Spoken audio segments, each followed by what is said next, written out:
every parent can use my life as an example for their child during challenging moments. Only in America can a story like this be told. When I was elected to serve as your mayor, I said these words: this campaign was never about me. It was about the people of this city, from every neighborhood and background, who had been left behind and believed they would never catch up. This campaign was for the underserved, the marginalized, the abandoned, and betrayed by government. Since then, it has been my honor to be your mayor, and I'm proud to say that we took that victory 4 years ago and turned it into action, making this city better for those who have been failed by government. I felt immense pride serving you every day, and look at what we accomplished together. We built more housing in one term than any administration before us, and removed barriers to build even more. We drove crime down so far that this year we are on track to have fewer shootings and murders than at any point in our city's history. We raised test scores and attendance through bold education reforms. We made record investments that fueled our economy and drove employment to all-time highs. And we lowered costs for working and low-income families, expanding funding for rental vouchers, childcare, and household costs, while eliminating the income tax burden for more than 500,000 New Yorkers. Even so, I know many New Yorkers have yet to feel the full impact of these historic achievements. I know many are still worried about affordability, about safety, and their future here. But trust me when I tell you, what we've started will continue to reach every community in this city. It's not always easy to see the impact of good policy in just 3 years. I also know some remain unsure of me after the unfortunate events surrounding my federal case. I was wrongfully charged because I fought for this city. And if I had to do it again, I would fight for New York again. And yet, despite all we've achieved, I cannot continue my re-election campaign. The constant media speculation about my future and the Campaign Finance Board's decision to withhold millions of dollars have undermined my ability to raise the funds needed for a serious campaign. I hope that over time, New Yorkers will see this city thrive under our leadership, and that policies we put in place should be continued and expanded. I hope you will see that despite the headlines and innuendo, I always put you before me, always. I'm proud of the historic leadership team we built, appointing the first Dominican, Indian, and Filipino deputy mayors, the first woman to serve as fire commissioner and police commissioner, the first Korean commissioner at Small Business Services, the first Spanish speaker to lead the NYPD and DOT, and the first Jewish woman to head the NYPD Intelligence Division. We built leadership that looks like New York. That mattered to me because at my core, I'm still Dorothy Adams' son, raised with the values she instilled in me, forged in my church and in my community, tested again and again in the fight for justice. Those values, working class values, will never allow me to betray my city. They have always guided me to ask and answer one simple question: how do I help those who need it most? Whoever follows me at City Hall must continue the work we started, lowering the cost of living, investing in quality of life, and staying laser focused on reducing crime and disorder through investments in policing, mental health, substance abuse care, homelessness services, and community-based initiatives. But I must also sound a warning. Extremism is growing in our politics. Our children are being radicalized to hate our city and our country. Political anger is turning into political violence. Too often, insidious forces use local government to advance divisive agendas with little regard for how it hurts everyday New Yorkers. Major change is welcome and necessary, but beware of those who claim the answer to destroy the very system we built together over generations.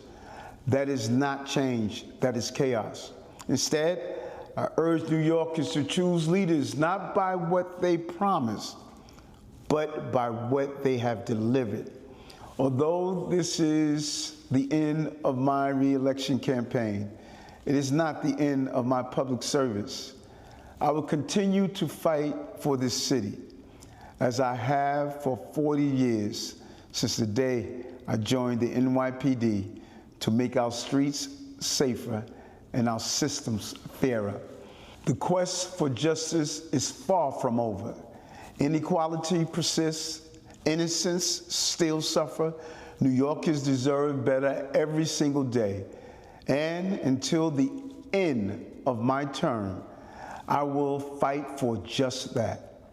We face the fallout of COVID, a surge in crime, an unprecedented migrant crisis, and economic devastation all at once. And together, we turn things around by listening to everyday people and providing solutions instead of speeches. That gives me hope. That gives us a roadmap to a better future. My fellow New Yorkers, this is your city. Its leaders work for you. I am one of you. My story is your story. I lived the struggle, but I never stopped loving this city. That is why I ran for mayor, to turn my pain into purpose. And I will keep fighting for the city, no matter what, from City Hall or beyond, because I am a New Yorker, and fighting for our city is just what I do. Thank you, and God bless New York. And there you have it, the 110th mayor of New York City announcing that his re-election campaign is coming to an end. There in that about 8 or 9 minute video, we heard the mayor go over a number of different things, including touting some successes that he's been through in the last 3.5 or so years about what he's done. Housing, addressing the housing crisis, driving down crime, and of course the education reform that his campaign has been touting and been proud of as this whole situation has continued to roll forward. He also said that affordability needs to remain, and safety as well, remain one of the most important components of whoever walks into Gracie Mansion come next year. Obviously, it will not be Eric Adams at this point. In this announcement, all of this comes after polls reflected significant struggles for his re-election bid. Mayor Adams with high disapproval ratings amongst New Yorkers. Now, while there have been rumors swirling for months and months, many of them covered by CBS News New York, regarding Adams finishing the race or not, in response to these rumors, just weeks ago, Adams' team told CBS News New York he was staunchly focused on re-election. This weekend, however, some started detecting a change in his tone, with him quoted in an interview saying he will make what he called the right decision for New York City. We now know what he believes was the right decision was dropping out of this race. Adams is running as an independent and has been expressing his frustration over how rough it has been to raise necessary campaign funds. He says there's been struggles with getting support from voters, so it's been a toss-up for his campaign, coming in 4th place out of that 4-man race, which now, as we understand, has shrunk to a 3-man race. Political reporter, CBS News New York's Marsha Kramer joins us now to talk to us a little bit about this. Marsha, are you there? I am here, and I'd like to make some points to you. First of all, those of us who cover the mayor have seen this coming for at least the last week when he did not make any campaign appearances. And as recently as Thursday, he started advancing the argument that he was unable to raise enough money to campaign because of decisions made by the Campaign Finance Board. He did it at a press conference on Thursday where I was in attendance.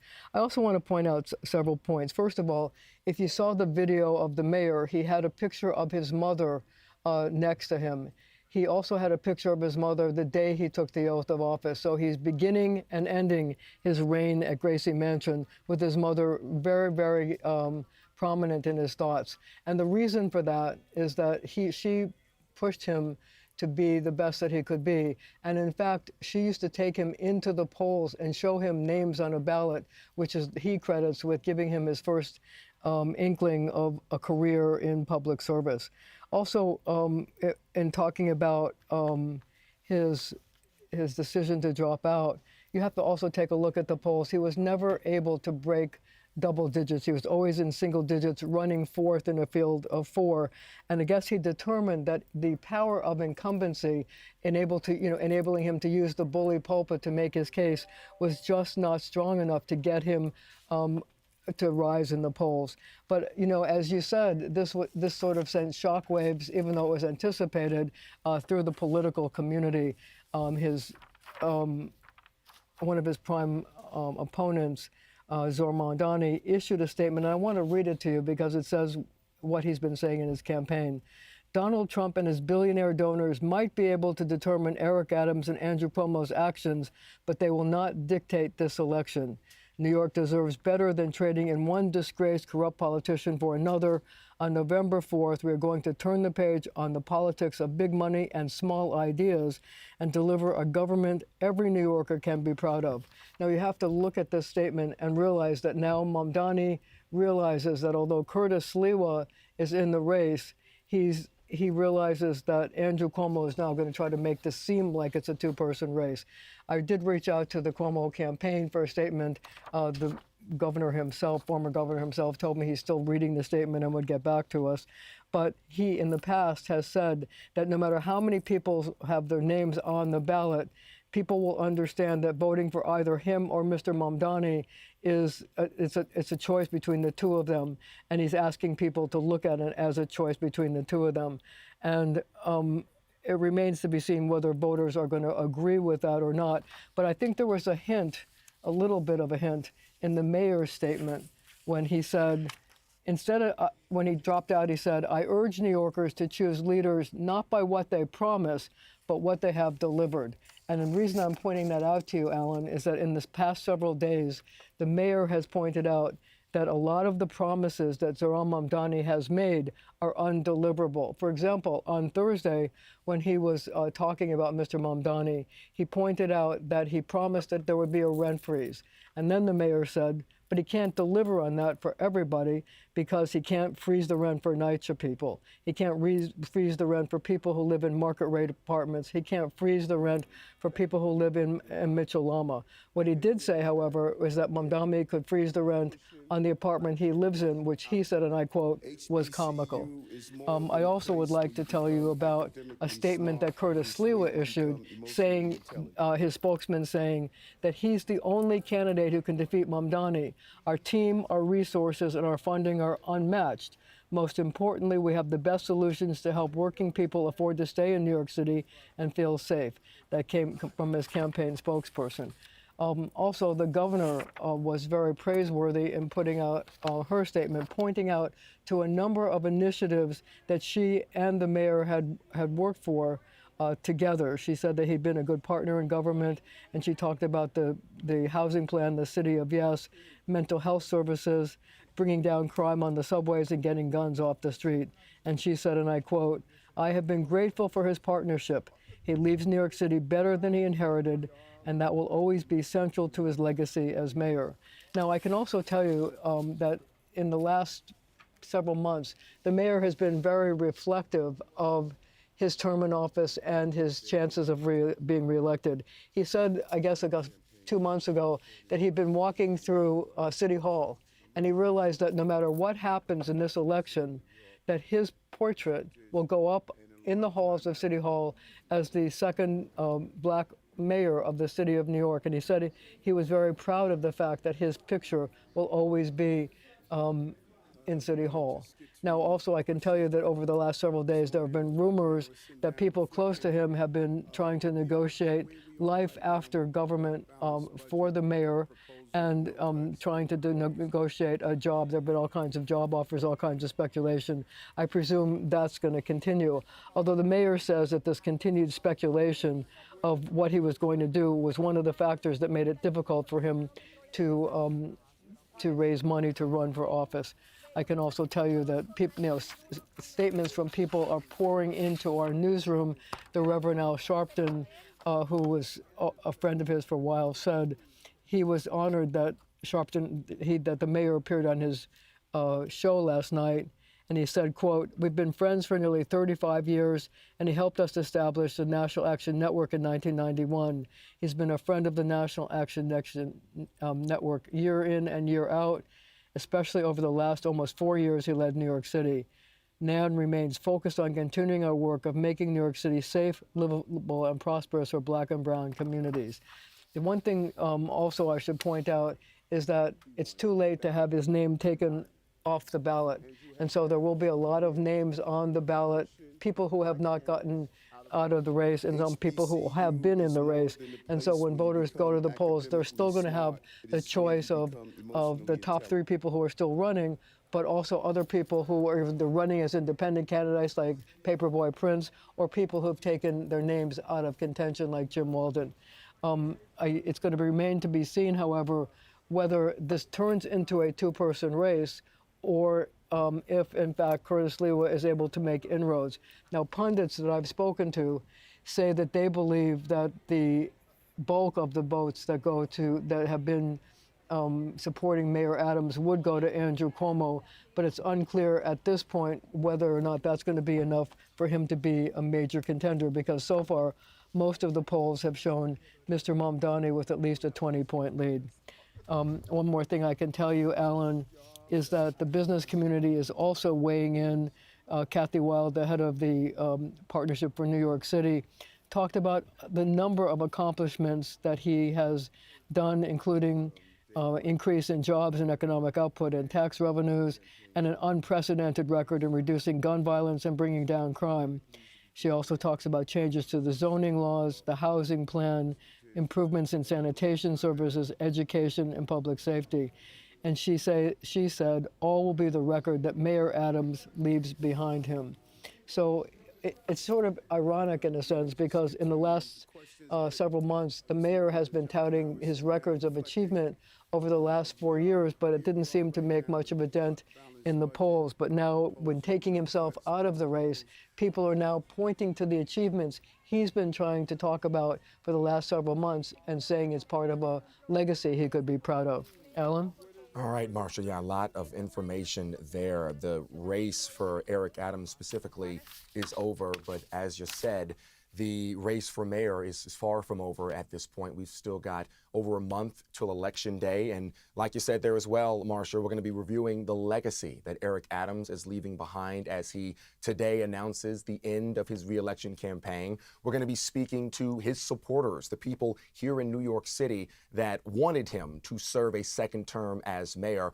And we're going to undoubtedly get more reaction from the political world, from the business world here in New York on a national scale as well, because everybody has had their eyes on this race for a number of reasons. CBS News New York's coverage of this race and Mayor Eric Adams dropping out does not end here with this stream. We will have much more coming up today around 6 o'clock on CBS News New York, and we'll be back at 11 as well. We'll see you guys then, and we hope to continue to give you the up-breaking news on everything that goes on with this race. I'm Alan. This has been breaking news.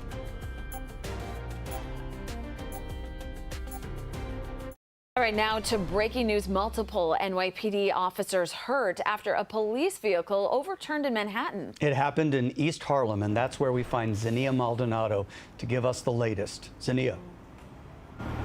Well, Dave and Natalie, this crash took place a little bit after 4 a.m. this morning. Throughout the morning, we were showing you when the NYPD van was still out here. It has since been towed away, and police now have fully reopened where this accident took place, which is right here at the corner of 106th Street and Lexington Avenue.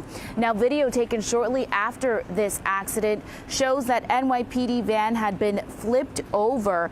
We also saw several officers being taken away on stretchers in that video. It was a huge response from not only NYPD, but also FDNY. Now, FDNY says 3 officers were taken to Mount Sinai Morningside. NYPD says those hurt suffered minor injuries. In the video, you can see the van was flipped over on its side. Police shutting down this portion of Lexington Avenue as those 3 officers were taken to the hospital. Now, currently, no information on what exactly led up to this crash. We have been out here also just gathering a couple bit more details. We're going to continue to keep you guys updated on those officers' conditions. But for now, we're live this morning from East Harlem. Zinnia Maldonado, CBS News, New York. An investigation is underway after 3 people were shot in the Bronx. Police say it happened around 1:15 this morning outside of a restaurant and lounge on Westchester Avenue in the Parkchester section. Authorities say 1 man was shot twice in the torso, another man was shot in the hand, and a woman was shot in the arm. Police are working to learn what led up to the shooting, and no arrests have been made. The search continues for the driver involved in a deadly hit and run that killed a cyclist in Brooklyn. This happened early yesterday morning in Williamsburg. Police say 32-year-old Alexandra Huggins was riding her bike on Mayoral Street when a driver in a blue Tesla struck her, then left the scene.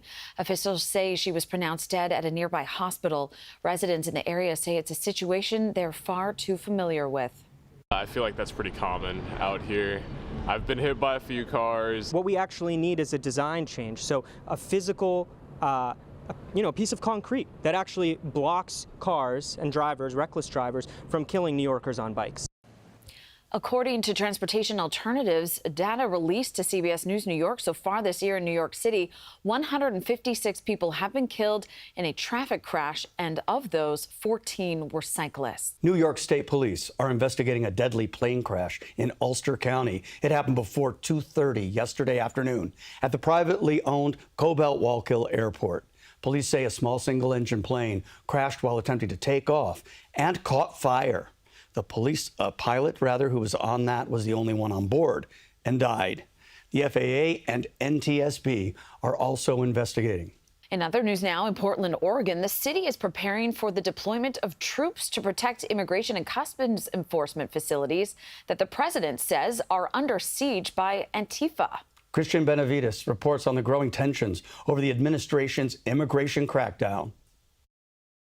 Overnight, protesters, including some who faced off with officers, gathered in front of an ICE facility in Portland as the city prepares for the deployment of troops by order of President Trump, who said he authorized the use of full force if necessary to protect ICE facilities, which he says are under siege by Antifa.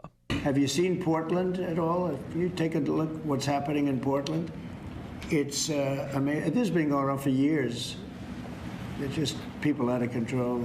Crazy. We're going to stop that very soon. The deployment is on the heels of last week's shooting targeting an ICE facility in Dallas, where a gunman shot at detainees and agents who were in a van. Bullets found near the scene included ones that the FBI said had the words anti-ICE. 31-year-old Miguel Angel Garcia, a Mexican national, was shot 8 times and is on life support. I'm so tired. I'm tired of being strong, Stephanie Goffney, a U.S. citizen, is Garcia's wife. She is pregnant, and they share 4 children. She says Garcia was going through the citizenship process when he was arrested for a DUI and picked up by ICE. Tensions have been running high over immigration enforcement. Outside a suburban Chicago ICE facility, federal agents used tear gas and pepper balls to disperse protesters. Several people were arrested. In New York, this federal immigration officer seen shoving a woman to the ground in a courthouse has been placed on leave. Back in Oregon, there is no insurrection, there is no threat to national security, and there is no need for military troops in our major city. The state's governor said troops should be dedicated to what she calls real emergencies. Cristian Benavides, CBS News. The National Guard is also set to arrive in Memphis this week as part of the Trump administration's crackdown on crime. There were peaceful demonstrations across our city yesterday for what was called the Stand Against ICE Day of Action. Hey, no fear. Immigrants are welcome here. This event was started by members of the City Council's Progressive Caucus. This rally in Sunset Park was one of 8 events held in 3 boroughs. Sources tell CBS News President Trump will meet with top congressional leaders tomorrow ahead of a looming government shutdown. Lawmakers have until Wednesday to pass a spending bill. The president will meet with Senator Majority Leader John Thune, Senator Minority Leader